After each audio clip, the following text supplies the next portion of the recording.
Hello and welcome to today's video.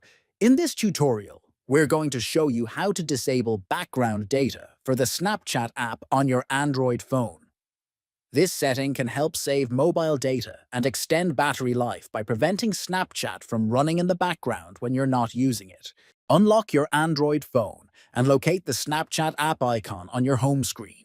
Press and hold the Snapchat icon until a small menu appears. Tap on App Info from the menu options that appear.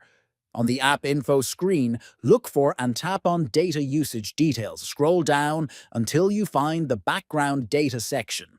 Toggle off the switch next to Allow Background Data Usage. This will stop Snapchat from using mobile data when it's not actively open.